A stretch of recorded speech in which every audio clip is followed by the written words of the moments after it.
Alô, alô, pessoal! Estamos aqui na Sacada Cultural e hoje com um convidado que é uma grande referência para todos nós e para todas nós, que é o querido, nosso eterno ministro de Estado da Cultura, Juca Ferreira.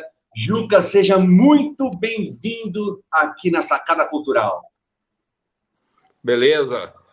Obrigado pelo convite. E, para mim, é uma alegria aqui estar conversando com artistas, com as pessoas da área cultural ou interessados na arte, na cultura brasileira. Então, vai ser uma boa conversa. Que bom, Juca. E uma conversa que a gente vem utilizando para poder fazer, né, as ferramentas da tecnologia, né? O que há algum tempo já o próprio sistema já vem apontando, a partir dessa globalização toda que se tem, essas novas ferramentas, essas ferramentas de streams, essas ferramentas de lives, de internet, que permite, inclusive, tem suas vantagens e tem suas desvantagens, né? Mas permite que a gente consiga conversar hoje com o mundo inteiro, né? E na pandemia, dentro do isolamento social, o momento que a gente vem vivendo, essas ferramentas se intensificaram. Inclusive para nós, trabalhadores da cultura, artistas, técnicos, enfim. Como que você vê, Juca, toda essa intensificação dessas ferramentas tecnológicas que permitem com que a gente esteja conversando? Às vezes a gente está um no Japão, um no Brasil e está conseguindo fazer essa conversa ao vivo. Como que você vê isso? Olha, é uma ajuda gigantesca. Num momento como esse de pandemia, que é necessário um recolhimento, um isolamento social, uma quarentena, né? A gente poder, de casa, estar conversando com pessoas em qualquer parte do Brasil ou do mundo, isso é muito bom, porque reduz o impacto negativo da pandemia. Agora, normalmente, eu acho que veio para ficar. Pensando assim mais a prazo, essas tecnologias são fantásticas, sob o ponto de vista de uma ajuda para os processos culturais. Ela não substitui as atividades presenciais, são fundamentais, conferências, debates, manifestações, tudo.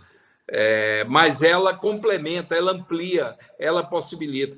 Eu encontrei um professor que está fazendo uma espécie de um arquivo, uma biblioteca, uma hemeroteca.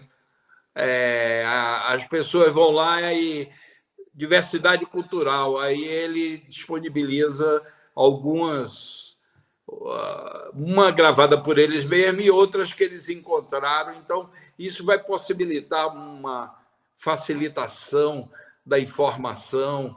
E eu sou fã. Sabe quantas lives eu já fiz? 207. E eu gosto, eu acho. Estou diminuindo porque eu também preciso fazer outras coisas. Mas, de qualquer jeito, é uma atividade muito interessante, nos aproxima. A maioria das lives foram no Brasil, do Acre ao Rio Grande do Sul. Mas já fiz live com o México, com o Chile, com a Colômbia, algumas, com a Argentina, várias, com o Uruguai. Então, isso vai criando um ambiente onde a globalização e a sua infraestrutura é disponibilizada também para a cultura, para a arte, para a reflexão. Eu acho muito bom, eu sou fã. A gente acabou de fazer, agora, recentemente, no dia 18 de março, fizemos um grande encontro pelos direitos humanos, um encontro latino-americano, com o pessoal do Chile, no qual a gente conversou com o candidato à presidência do Chile, Daniel Jadwe. Foi bem legal, assim, porque, obviamente, isso facilitou mais essa aproximação da gente poder fazer uma live que estava sendo transmitida para o mundo inteiro, né? Então, o mundo inteiro conseguiria assistir, e esse trabalho de formação, né, que a gente sempre busca, de informação também. Ô, Juca, você que é uma grande referência, inclusive temos em comum aí um projeto no qual eu faço parte, e eu sou muito feliz em estar ali com eles, com o Zé Virgílio, que esteve em Santos, que veio para Santos e montou lá dentro da maior favela sobre palafitas, uma das maiores favelas da América Latina, que é o DIC da Vila Gilda, montou lá o Arte no DIC. E você foi fundamental em todo esse processo, assim como foi fundamental em diversas políticas públicas de cultura. Na verdade, em minha humilde opinião aí, dando, inclusive, uma lição da diferença do que é ser um gestor de cultura, né? Porque as pessoas têm muito aquela coisa, quando vai para o governo, do administrador de empresa, né? Então, as pessoas acham que a cultura vira uma empresa. E você dá essa lição de gestor de cultura e tem essas referências. Como que você vê, nos dias de hoje, com toda essa pandemia, com todo esse governo e esse senhor que está na presidência da República, as políticas culturais, que uma das primeiras ações dele, inclusive, foi acabar com o Ministério da Cultura, né? Como que você vê hoje essa relação com as políticas culturais? Eu queria começar dizendo que eu sou fã do trabalho do Zé Virgílio lá em Santos.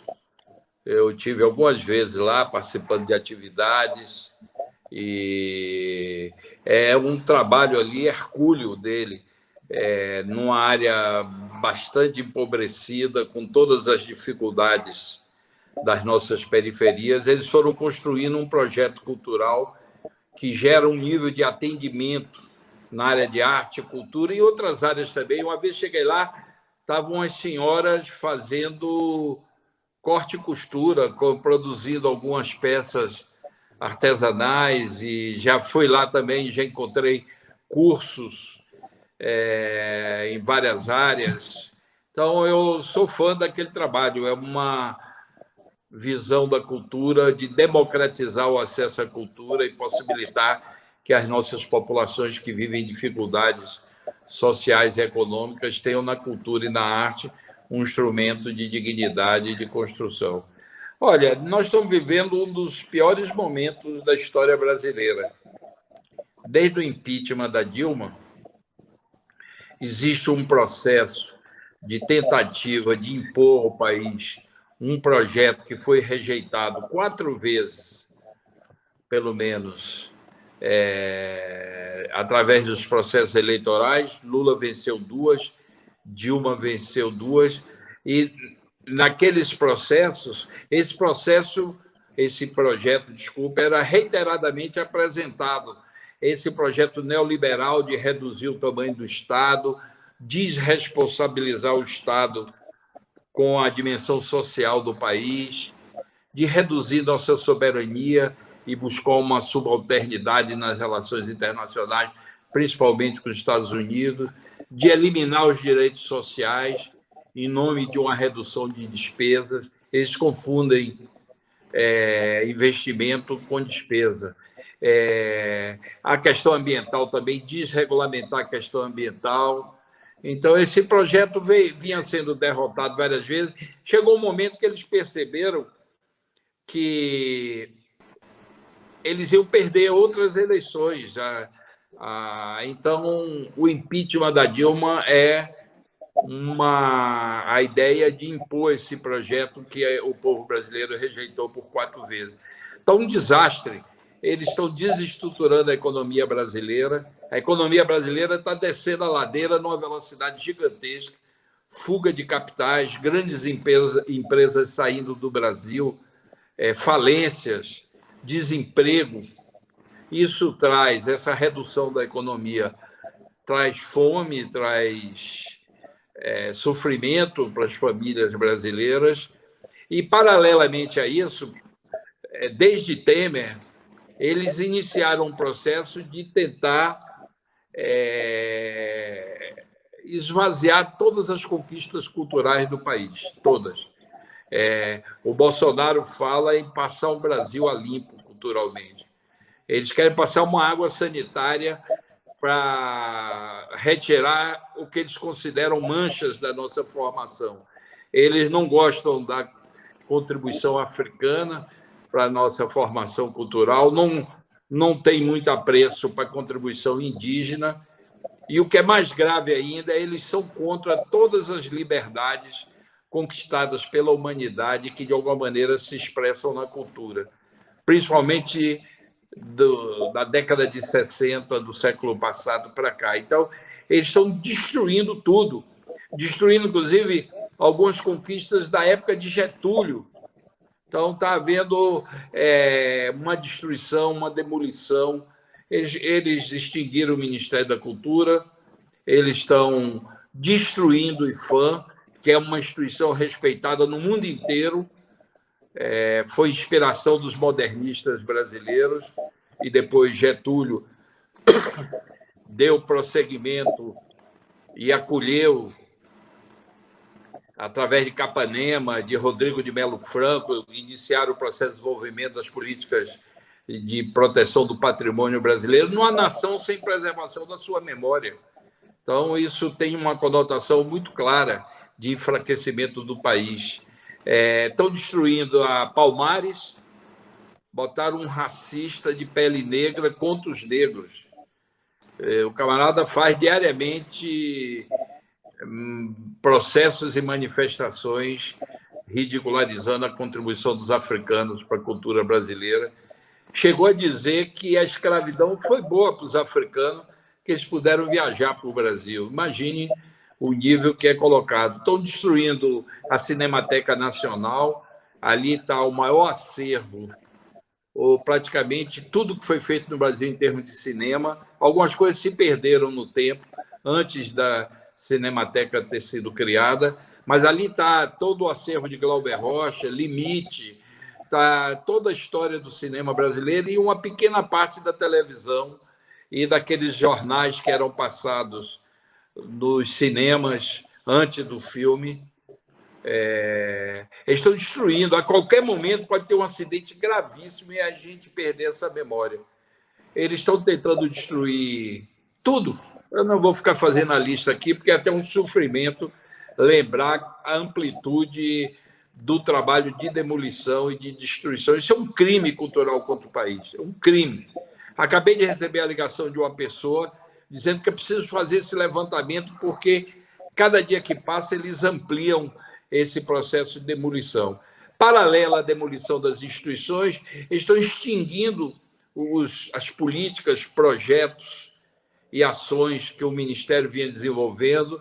Eles praticamente extinguiram os pontos de cultura, que ficaram famosos no mundo inteiro. Até o Papa se interessou por esse projeto Cultura Viva, que conduzia os pontos de cultura, porque ele quer estimular que seja desenvolvido em algumas áreas do mundo onde existe pobreza e a Igreja Católica tem alguma influência. Já mais de 6 países da América Latina já adotaram, eles estão destruindo, praticamente está acabando. Só existem ações nesse nível quando prefeituras e governos do Estado seguram a onda e mantêm a atividade.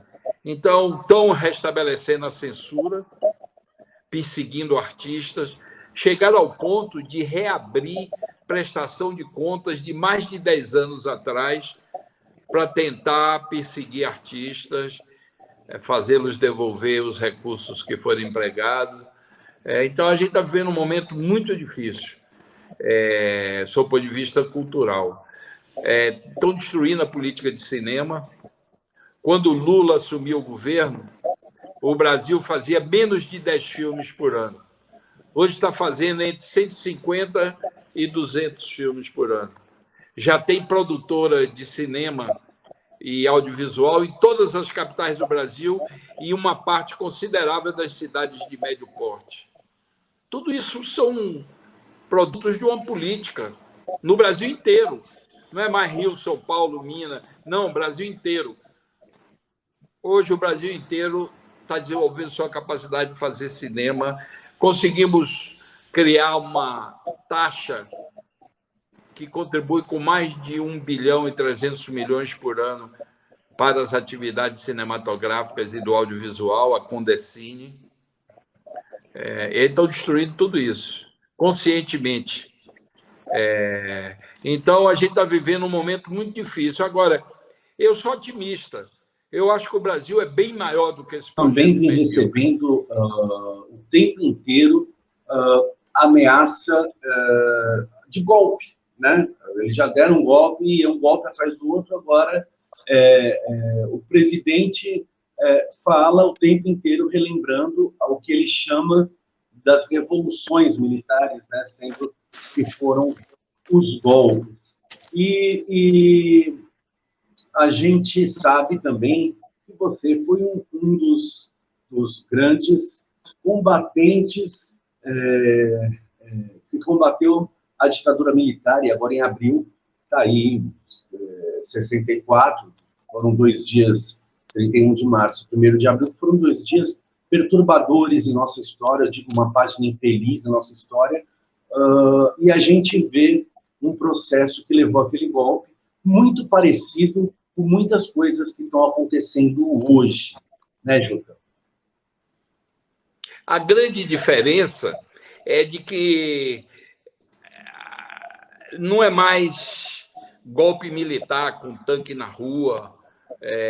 Os golpes agora são o que chamam de lawfare, feito dentro da lei, com a falsificação dos ritos democráticos, utilizando a manipulação da opinião pública, usando toda a grande imprensa, passa pelo parlamento. O modelo de quebra da ordem democrática é outra, mas a finalidade é a mesma: retirar do povo o poder de decisão dos seus destinos e repassar para segmento das elites, representado por políticos de baixa qualidade e sem nenhuma condição de conduzir o país. A economia brasileira, nós chegamos a quase 5ª economia do mundo, agora já está menos do que a 15ª economia do mundo. Eles estão destruindo o país. Eu chego a pensar, às vezes, que o Brasil está sofrendo uma guerra híbrida. Guerra híbrida, na linguagem, é quando uma guerra é deflagrada contra um país para quebrar sua coesão social, gerar o ódio entre as partes que compõem o país, quebrar o Estado, desestruturar o Estado, gerar uma desordem de tal ponto de que aquele país não tem mais condições de funcionar como funcionava antes. Vira uma precariedade e vira pasto para as grandes empresas internacionais explorarem seus recursos naturais e, geopoliticamente, vira um enclave de interesses de grandes potências. O Brasil está passando um pouco isso. Quebraram nossa soberania, que o Brasil vinha se afirmando nas nações, era considerada a única nação, a única potência emergente no Ocidente, respeitada por todos, pelos árabes, pelos africanos, pelos chineses, pelos europeus, e agora é um país onde ninguém respeita, é sinônimo de pandemia, de doença, de enfermidade. A gente está sendo considerado uma ameaça para o mundo. Quem lê jornal sabe que quase nenhum país hoje permite brasileiro entrar. São 10 ou 12 países só. Isso é um escândalo. É um escândalo como redução da grandeza do país. Agora, eu tenho uma visão de que é uma espécie de eclipse. De repente, a escuridão, mas que daqui a pouco tudo voltará ao normal e o sol vai voltar a brilhar. O país é bem maior do que esse projeto medíocre. Nós temos raízes, nós temos singularidades culturais que são importantes, que são admiradas e até invejadas no mundo inteiro. Nós temos uma capacidade criativa gigantesca. Nossos artistas são reconhecidos no mundo inteiro. Nosso cinema, nossa música. A música brasileira, desde a década de 50, faz parte do hit parade mundial, a bossa nova, o tropicalismo, Caetano, Chico Buarque. Eu, por força do exílio, morei quase 10 anos no exterior, morei na Suécia, por exemplo, e Chico Buarque lá foi plagiado por um grande compositor sueco, teve que reconhecer. O nome da música era Maria, mas, na verdade, era uma música de Chico Buarque, que ele mudou a letra.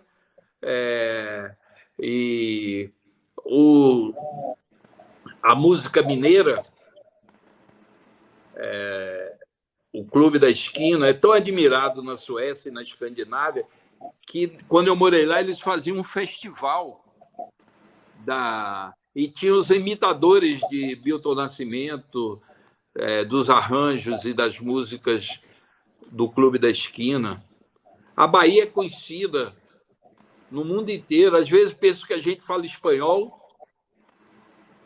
não sabem direito onde a gente se localiza, penso que tem cobra na rua, que aqui é meio selva, meio cidade, mas já tinha ouvido falar da Bahia. Uma vez eu tive numa festa com aquele turco, que eu me esqueço agora seu nome, que prêmio Nobel, e quando ele soube que tinha alguém da Bahia presente, ele mandou me chamar e disse: eu não morro sem conhecer a Bahia. Eu li todos os livros de Jorge Amado, ou seja, nossa arte e nossa cultura é um cartão de visita do país, além de satisfazer nossas necessidades estéticas e subjetivas, dá uma visibilidade, uma força para o país, uma presença positiva.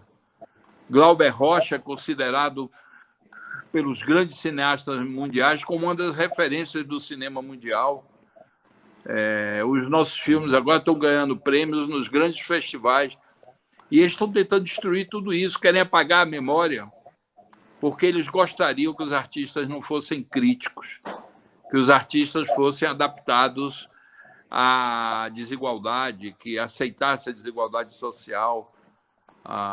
Gostaria que os artistas fossem misóginos, que fossem avessos à liberdade individual das pessoas. Então, eles são nefastos. Agora, não é só o presidente tem uma base social que sustenta ele. Senão ele não estaria ali. Jabuti não sobe árvore, não é não? Então, tem uma base social empobrecida, de classe média e baixa classe média, em uma parte do povo trabalhador que vê o mundo a partir dessa ótica medíocre, misógina, racista, que aceita a desigualdade, e tem as elites brasileiras, que não conseguem conviver com a democracia. Desde que a República foi proclamada no Brasil, as interrupções são constantes. O período mais longo de democracia que nós tivemos foi esse, depois da ditadura, de 80 até o golpe na Dilma. Quer dizer, não pode. A gente tem que estabilizar uma democracia, construir um grande país com soberania, com justiça social, com democracia, com preservação da natureza, com alegria, com prazer. O projeto social deles é tão obscuro, mesquinho e retrógrado que os adeptos das religiões que dão sustentação a eles, quando estão aglomerados, parece que o Conde Drácula passou 15 minutos antes e chupou o sangue de todo mundo. Não tem a vivacidade que o povo brasileiro tem, não tem a alegria, a vitalidade corporal, inclusive. Então, é preciso combatê-los, é preciso restabelecer a democracia no Brasil para que a gente possa... Democracia, porque o que tem aí é um simulacro, né? Esse processo e julgamento do ex-presidente Lula é uma piada. Hoje é visto, a Lava Jato é vista hoje no mundo como o maior escândalo jurídico da história. Assim se referiram os principais jornais do mundo na semana passada. Então, não dá. A gente tem que recuperar a alegria de viver aqui no Brasil. E você vê a maneira que eles tratam a pandemia. A pandemia está matando mais no Brasil que em qualquer outro lugar do mundo. Nós somos campeões de mortes. Isso pela irresponsabilidade do presidente Bolsonaro, pelo não compromisso com a vida das pessoas. Não pode, já mais de 300 mil pessoas morreram no Brasil. E você vai ver o índice em outros países. Esse campeonato a gente não quer, não, campeonato de mortes. E ainda vai piorar. Os cientistas, os infectologistas, médicos, estão chamando a atenção de que a gente pode chegar rapidamente a 500 mil mortos no Brasil, porque está fora de controle. Bolsonaro foi contra a vacina, que podia virar jacaré, incutiu numa parte da população a rejeição à vacina. Bolsonaro foi contra o uso de máscara. Bolsonaro foi contra o isolamento social para que os escravos não parassem de gerar lucro para suas empresas. Então é isso, quer dizer, estamos vivendo o pior momento que o Brasil já viveu. Ô, Juca, você não acha que isso, toda essa que é cíclico, que essa conjuntura histórica, na verdade, em vários momentos da história a gente vai dando essas voltas, de repente, eu costumo dizer, sai do armário todo esse ódio de classe contra da classe que quer dominar o tempo inteiro, né? Então eles começam a odiar pobre, negro, mulher, LGBT, artista, e vem colocando isso a palavra é ódio mesmo, né? Que a gente vai sentindo, e obviamente a gente sempre fazendo essa resistência, assim como está falando do cinema, o próprio Silvio Tendler, grande amigo que a gente está junto aí fazendo esse movimento do Estados Gerais da Cultura, a Bahia, que você citou, que é vanguarda, né, cultural, tanto, não só os artistas, mas movimentos que saíram dali, como o tropicalismo, com tantos movimentos que saíram da Bahia, e tantos artistas, né? Esses dias mesmo eu estava falando assim, a minha geração é uma geração, inclusive um artigo que saiu meu essa semana, em diversas mídias da 247, né, Brasil de Fato, que eu falo que eu sou da geração pós-ditadura, né? Uma geração que a gente acabou romantizando aquele período, a minha geração, né? Recebendo formação dos nossos pais, dos nossos familiares, que vivenciaram aquele período. Então, eu cresci escutando Caetano, Chico, Gil, e isso influenciou. Oi? Tom Zé. Exatamente. O Zé. Os pernambucanos. O Tom Zé, exatamente, os pernambucanos. Então, que são coisas que me influenciaram a minha geração. E eu digo assim, que a geração pós-ditadura, e que talvez tenha sido a última geração, né, que por exemplo, pegava um livro para ler, não generalizando, mas assim, a gente vê outras gerações chegando que acabam deixando de lado isso e sendo condicionada como se fosse robôs, né? Você vai andar para cá agora, você vai andar para cá e vai vindo, e essas pessoas vão chegando, que desembocam todo esse processo que tiveram aquelas manifestações que a princípio era sobre o passe livre, que se tornaram manifestações de ódio, demonizando não só o Partido dos Trabalhadores, como toda uma esquerda, né, que é o que a gente... que precisa ficar claro, não é uma demonização ao Partido dos Trabalhadores, é uma demonização em tudo que é vermelho. Então, a gente fala... a minha geração cresceu aprendendo a adorar a cor vermelha. Né?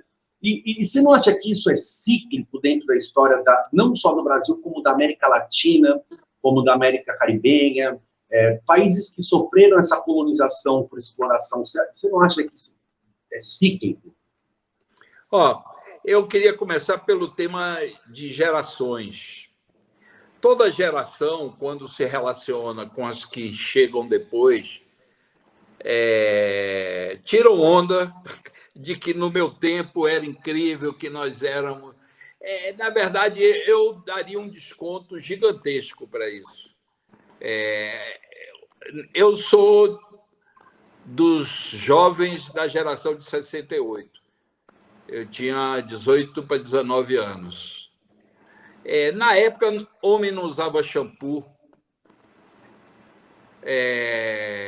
Se discutiu se homem usaria sandália japonesa.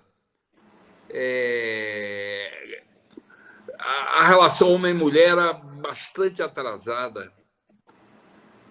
a visão que se tinha dos homossexuais eram absolutamente preconceituosas. E todo esse processo inacreditável, criativo, rebelde, revolucionário, que se manifestaram na arte, na política do enfrentamento direto à ditadura e várias coisas, eram setores, pessoas, segmentos. A grande maioria, em certo momento, até apoiaram a ditadura por causa do desenvolvimento econômico que, em certo momento, a ditadura conseguiu promover. Então, essa é a coisa geracional. Eu evito fazer essa hierarquização entre gerações, porque isso acaba quebrando a autoestima dos mais jovens. Eles ficam numa admiração romantizada, como você disse, e não conseguem se ver dentro da história e da construção que precisam, podem e que vão fazer. O país começa a acordar, a sair da perplexidade, e a gente começa a ter uma noção de que temos uma tarefa de recuperar a democracia no Brasil, nós temos que construir justiça social, nós temos que isolar a violência como linguagem, desautorizar as polícias em nome do Estado brasileiro, portanto, em nome da sociedade, e matar jovens negros nas periferias. O feminicídio está, pela primeira vez na história do Brasil, em xeque. Então, eu tenho muita admiração pela renovação e por essa visão mais arejada. É claro que a geração de 68 fez muito. A gente teve a tarefa de enfrentar a ditadura militar e quem fez tem tudo para se orgulhar disso. Mas não era aquela maravilha cinematográfica que muitas vezes descrevem, porque... Eu vou contar uma coisa para vocês. Eu vivi meus 20 anos entre preso, clandestino e exilado. Em 71, eu saí do Brasil para discutir com os companheiros que já estavam vivendo o exílio e voltei clandestinamente. Pois bem, quando eu chego no Chile, eu fui no Chile. Quando eu cheguei no Chile, naquele dia, estava tendo uma manifestação de apoio a Salvador Allende, diante da primeira manifestação de tentativa de golpe. A manifestação demorou 8 horas. Eram camponeses de cavalo, indígenas, trabalhadores de todas as camadas, classe média, professores, movimento de jovens, rock and roll, 8 horas. Eu que estava vindo do Brasil, de uma situação de isolamento social, de vida clandestina, perseguição, eu chorava copiosamente diante daquela manifestação, porque de emoção, de perceber a diferença quando uma ditadura se instala e quando... Então, não dá para romantizar, porque nós tivemos muita dificuldade de viver no Brasil naquela época pela ditadura militar e pelo apoio que eles tinham social, as elites. Eu vi agora a Volkswagen do Brasil fazendo autocrítica de ter emprestado altos carros para o sistema repressivo prender, torturar e matar pessoas. Eu soube que, inclusive, o diretor da Volkswagen teve algumas vezes em locais de tortura. E outros empresários também, donos de grandes jornais brasileiros. Então, não dá para ignorar essa história trágica do país. E você falou uma coisa que é verdade. A América Latina tem uma marca, no seu DNA, que é aqui ter sido o principal lugar da escravidão negra no mundo. E o Brasil foi quem mais recebeu africanos escravizados. Isso marcou as nossas sociedades. Nós temos algo de escravagista no DNA da lógica social. A desigualdade, como ela se realiza no Brasil com tanta naturalidade, é fruto desse processo histórico. Então é o seguinte, só agora a parcela negra da sociedade está ganhando uma visibilidade de sua luta por igualdade de direitos, oportunidades, contra o racismo, a discriminação, pelo direito à singularidade. Tem dois movimentos que são irreversíveis no Brasil. A luta dos negros contra o racismo, a discriminação e essa desigualdade, que é estrutural, e a luta das mulheres também, que não é mais possível retroceder. Chegou a um ponto que as mulheres vencerão. A sociedade terá que ser igualitária, terá que respeitá-las. O feminicídio terá que ir para um nível de crime inaceitável pela sociedade. Então, eu sou otimista. Eu acho que a gente hoje está mais adiante do que naquela época. Não tem mais heroísmo e menos heroísmo. As circunstâncias fazem o herói. A situação do Brasil já está gerando uma geração que já está botando a cabeça do lado de fora. Você vê a área cultural e artística como tem resistido a esse fascismo tupiniquim. É raro ver um artista que apoia Bolsonaro. Os 2 ou 3 que apoiavam já tiraram o time. Eu vi Lobão fazendo autocrítica. Acho que ele tem que ficar na geladeira um tempo, porque ele aprontou demais, justificando. Mas já tirou o time dele. Fagner, que é um compositor nordestino de sucesso, tem uma obra, se deixou enganar, se deixou manipular, está fazendo autocrítica também. Então, acho que a gente está vivendo um processo que tem que ser valorizado e não desvalorizado. Não podemos comparar com outras gerações, romantizando. O passado é fácil você transformar em uma narrativa heróica.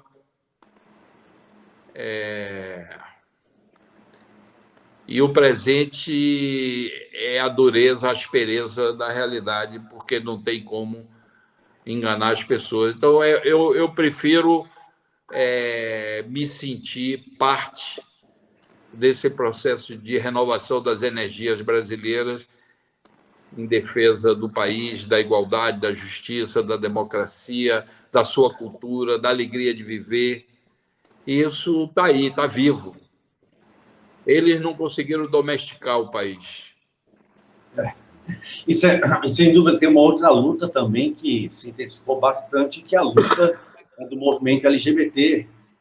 Um movimento que vem crescendo cada vez mais e sofrendo consequências justamente de se colocarem no campo da resistência, como são e foram os atentados contra a vereadora Carolina Yara de São Paulo, exatamente, a Érica Hilton, e isso é uma coisa que a gente vem... O que eu venho percebendo é que a gente vem buscando a todo tempo uma desconstrução, não só do sistema, mas acredito que do ser humano, até porque só existe cultura porque o ser humano está ali, e quando eu falo cultura, falo no sentido antropológico dessa palavra, que obviamente nos conduz a esse sentido simbólico, que são as expressões artísticas, que é justamente trazer essa experiência da nossa vivência, do que a gente vivencia dia a dia, e ela está, como você disse, ela está em transformação, ela está em mudança, ela o tempo inteiro se movimenta, a cultura é movimento, né? Então a gente precisa... Sabe por quê, Danilo? Você tem toda a razão nessa observação. Acho que cometemos um erro que é preciso reconhecer. Todas as conquistas sociais e democráticas que nós conseguimos nos 2 governos Lula e nos governos da Dilma, um inteiro e outro interrompido, ele não foi discutido com a sociedade. As pesquisas de sociólogos indicam que a maioria acha que foi Deus, diretamente, que deu a benesse. outros acham que foi o pastor, outros acham que foi o esforço individual. Isso é pesquisa. Quer dizer, as pessoas não percebem de que eles eram parte de um processo político e que esse processo político foi que abriu as portas das universidades para os negros e para os pobres no Brasil, que possibilitou valorizar o salário mínimo e, portanto, aumentar o poder de compra da classe trabalhadora, garantir direitos para as mulheres, para os homossexuais, e a gente estava num processo de transformar positivamente a sociedade dentro da democracia. Mas não foi discutido isso. As pessoas não ganharam consciência e ficaram... Dois fenômenos. Muitos que se beneficiaram saíram da miséria e adquiriram um certo poder aquisitivo, passaram a funcionar e a pensar como classe média, discriminando os mais pobres, cheio de onda, com a arrogância de boa parte da nossa classe média. E o outro fenômeno é que ficaram muito vulneráveis à manipulação, porque não percebiam que, como eles melhoraram de vida e fizeram esse deslocamento da miséria, da pobreza, para uma situação de um certo poder aquisitivo, os que ainda não tinham feito essa trajetória tinham direito de viver um processo que os colocasse acessível para uma vida digna. Então, eu acho que isso foi um erro político importante. Todo processo político tem que ser discutido com a sociedade para as pessoas compreenderem o que estão vivendo. Sim. Com certeza. Acredito que o governo ele é feito por seres humanos, né, Juca? Então, a gente sabe o quanto o ser humano tem as suas limitações e também erra e falha, e etc. Mas a gente tem lado, né? O que importa é que a gente tem lado. E uma consciência de classe que a gente busca a todo tempo, de entender o porquê que a gente está desse lado da história. E eu acredito que essa pandemia, ela começa... Eu achei muito interessante o que você falou, que essa geração vem sendo importante, vem vindo esse momento histórico, e essa reconstrução e retomada da nossa tão jovem democracia. E esse isolamento social, acho que ele intensifica não só em relação à questão do próprio Bolsonaro, porque é o Bolsonaro, mas poderia ser qualquer um maluco que o sistema colocasse ali, né? Mas acho que esse isolamento ele trouxe o ser humano para o próprio ser humano, né? E entendendo... É verdade isso que você está dizendo. Entendendo o seu protagonismo nas lutas sociais.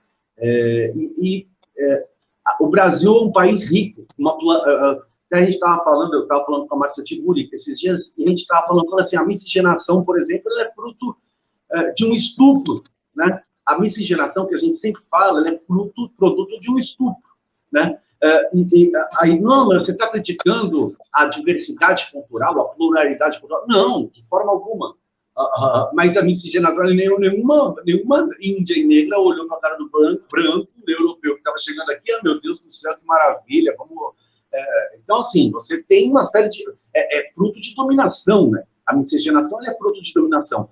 Que a gente tem uma pluralidade cultural dentro do Brasil, isso é inegável, e isso é o que faz a nossa cultura rica, né? Ô, Juca, como você teve no Ministério da Cultura, tanto no Ministério quanto na Secretaria de Cultura de São Paulo também, você teve... E de Belo Horizonte. E Belo Horizonte também. Inclusive, deixar aqui, você chegou a ser presidente da UBS, né, o Juca, e no dia que você assumiu, mais ou menos o dia que fecharam a UBS, o ato 5, foi no dia do ato 5. Cara, não é fácil, não é fácil. E agora, você como ministro da Cultura, como gestor cultural, como que você enxerga essa questão? Porque uma das coisas que a gente fala bastante, inclusive, eu sou de Santos, e eu lembro até um dia que você esteve aqui em Santos, não só no Arte no Dia, como no Teatro Guarani, onde a gente fez uma audiência pública de cultura grande. Foi, eu me lembro. Sim, bem grande. E uma coisa que naquele momento me deixou bem atento, assim, que eu fiquei muito feliz de ver, foi justamente essa grande diferença, porque tem a questão da pessoa que vai para um governo, né, achar que ela vai para o governo, ter um cargo político dentro do governo, e que ela precisa ter uma cabeça de administradora de empresa, né, e aquela pessoa que vai para o governo e tem a cabeça do gestor, da gestora, né, vai gerir aquilo, né. E isso é uma diferença muito grande, né, inclusive você vê. Não, isso... e além de gestor, tem que ter consciência do papel do Estado junto à sociedade para garantir desenvolvimento cultural. Você levantou uma coisa que eu estou me lembrando aqui agora. Eu fui 2 ou 3 vezes em Santos, quando eu era ministro.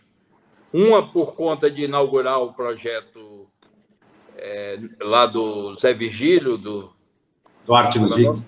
Arte no DIC, e 2 vezes que eu fui assinar convênio e transferir recurso para a prefeitura, inclusive para recuperar o teatro. A prefeitura era do PSDB. Continua. E o prefeito me disse assim, Baixo, eu não sei se o PSDB trataria tão bem uma prefeitura do PT.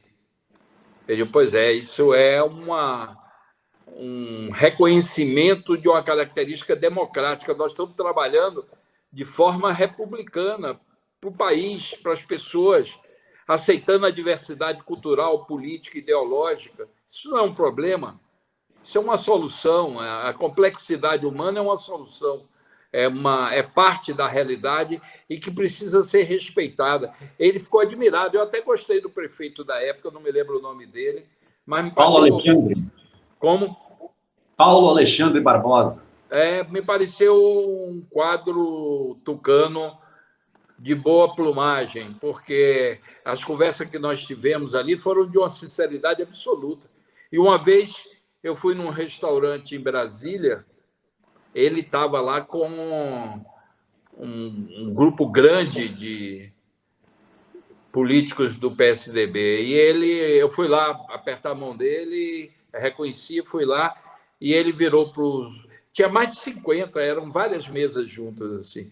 E ele disse, olha, quero reconhecer aqui publicamente que a Prefeitura de Santos, que era gerida por mim, filiada ao PSDB, foi tratado da melhor qualidade pelo ministro Juca Ferreira.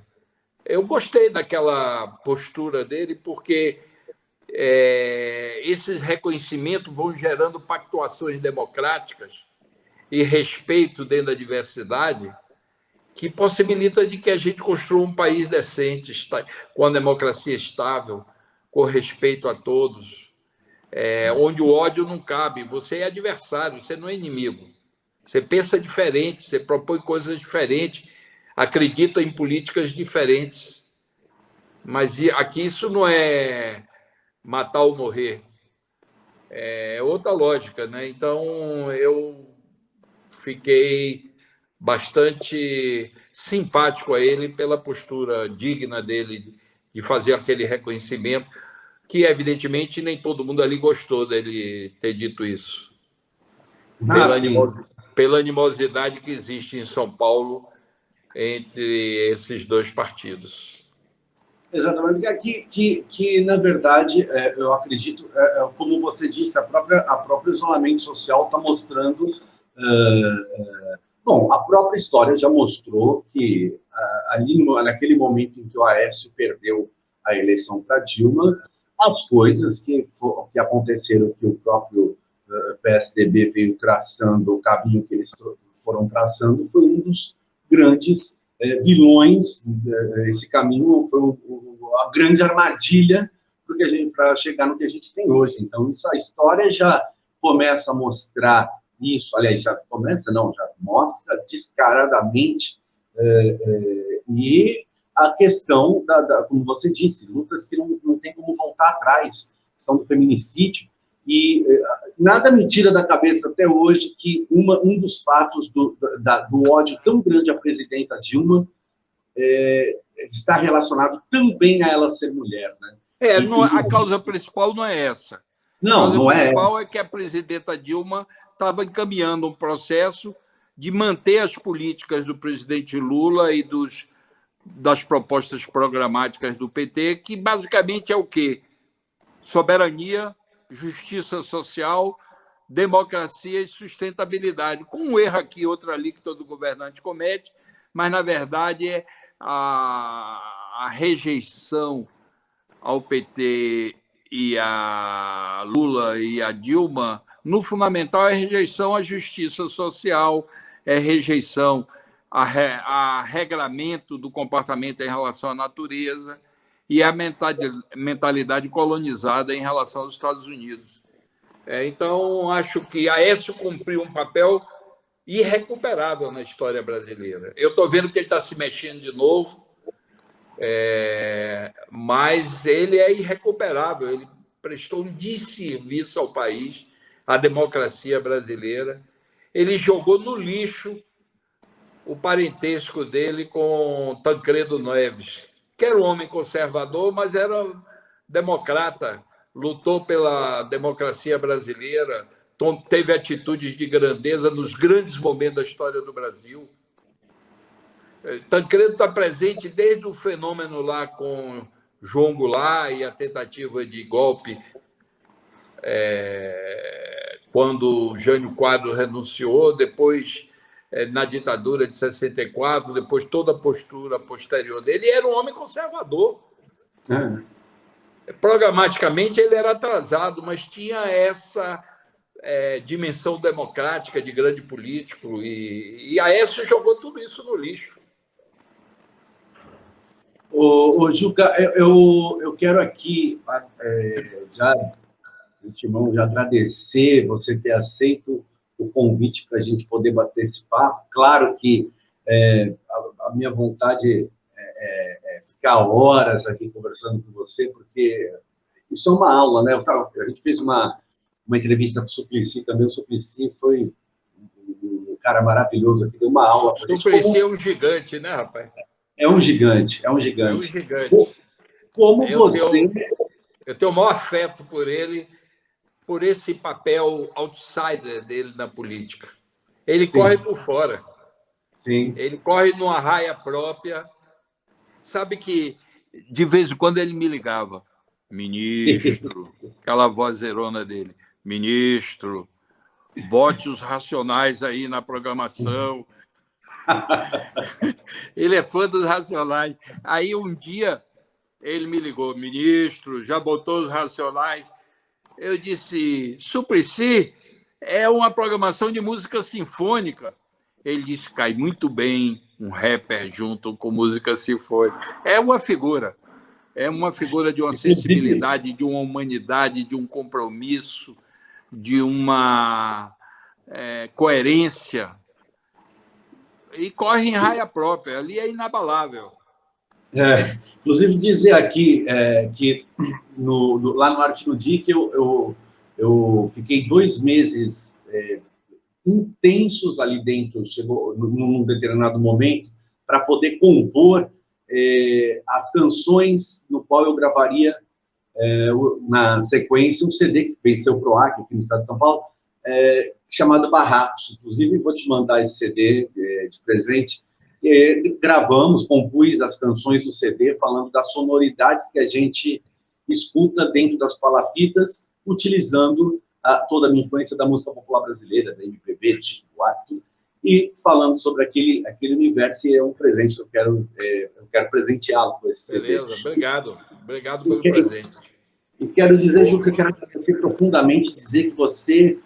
eu, como artista, músico, ator, não só para mim, mas acredito que para toda uma gama de artistas do Brasil e do mundo, você é uma grande referência de gestão cultural, de resistência, de visão avançadíssima do que é política cultural, política pública de cultura. Então, eu só tenho a agradecer a aula que a gente está tendo aqui hoje com você.